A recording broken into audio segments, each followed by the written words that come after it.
Letters from the Front by CZS 5056. 22 July 3014. To my dearest Svetlana Stars. I hope these lines find you well.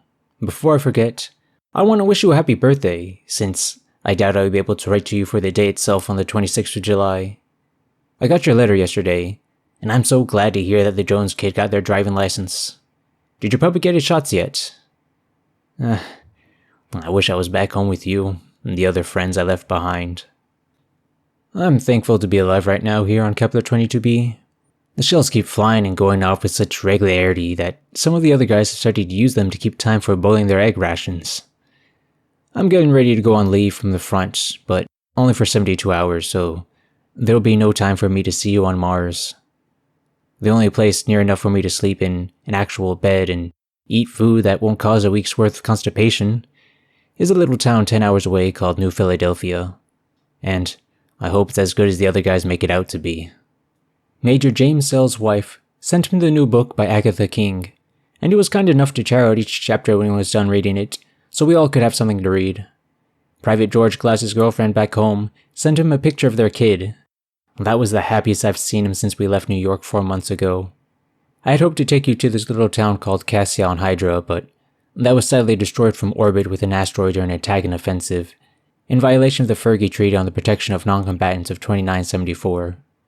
The Tagan Empire have no regard for the Regal Treaty on the treatment of prisoners of 2976 by crucifying anyone they capture.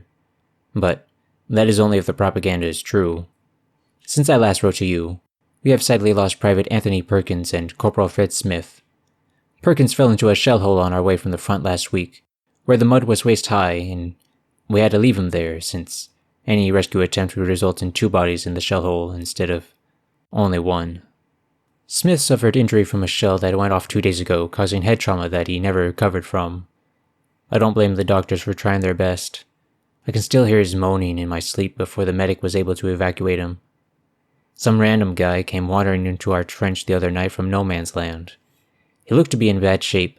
From the insignia on his uniform, we think he came from Delta Company, but they are 2 miles away, according to Captain Michael Pershio. The poor man had wounds to his belly and head, where one of the younger new guys, I forget his name, asked if we should put one between his eyes to end it quickly and to ease the man's pain, but Colonel Matthew Foster said that he will be gone soon enough, and the moaning is making him feel better. After 5 minutes, he was stiff and cold. The colonel said things should be getting easier around here since the offensive started 200 miles north to take Keplerville, and the Tagans should be moving everyone available there. I should go soon. The carrier to New Philadelphia is leaving in 15 minutes, and I don't want to miss it. Please, send my love to everyone. Forever yours. 2nd Lieutenant Charles Potter, Earth Army Bravo, Infantry Brigade. 1st of August, 3014. Dear Mom, they finally did it. The Tagans came and attacked our position the other day. I've never seen one close up until now, and they looked nothing like you could picture if I just said alien. They were shorter than us, at around 150 centimeters, with a stocky build and arms that hang down to their knees. They were covered in hair, like a gorilla, with beaks like seagulls. They had large eyes. Oh, the eyes. I don't think I'll ever forget the eyes as long as I live, with all the rage and pure hatred in them. I was amazed by how quickly the fighting was over, and it was nothing like you see in the movies.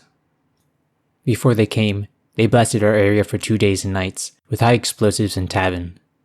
We first knew what it was when the chemical alarms went off, and we knew it was Tabin when Private Geo Glass said he smelled fruit. He was the first to die. When they came across no man's land, their shelling had changed from just trying to kill us to making us keep low in our trenches until they made it into our lines. They all carried a mace with them, so I guess it was their standard issue melee weapon. I remember being afraid. Oh, so very afraid, that I had wanted to hide in the nearest hole in the ground and pretend I was dead. But I knew I couldn't do that, and asked my men to be brave for me. They swung their maces all around, as if they didn't care that they were wasting energy, and that is what ultimately led to their defeat and withdrawal, since we were trained to simply stab with our knives without any fancy knife play. We also lost Private Hank Hill. He was a new kid, just out of training. I didn't know him very well. We took only 2 prisoners in their attack, and I Personally hope they don't make it back home for Gio's and Hank's sake. We were able to find a chaplain named Robert Paisley to do the services for Gio and Hank. The father insisted we call him Bob. Major Jimmy Sell took a hit to the chest, and the medic says that he will be fine and just has some broken ribs. He is now at a MASH unit until he heals, and in the meantime, we're supposed to be getting a replacement. I hope whoever he is, that he is as funny as Jimmy. Captain Percio, we just call him the captain, it brings the biggest grin to his face, is taking bets on when we will have a new latrine dug, and I placed my $5 bet for September 27. The thing I think I'm going to miss about Gio the most is the way he always had a joke or found some way to make everything enjoyable. For instance, during the bombardment, he would shout out, "A little short on that one, guys," or, "Come on, my blind grandma can aim better than that." I still cannot believe that we'll never be able to see his child. I miss you all, and I hope to see you all soon. This war can't possibly last forever. Love, Charlie.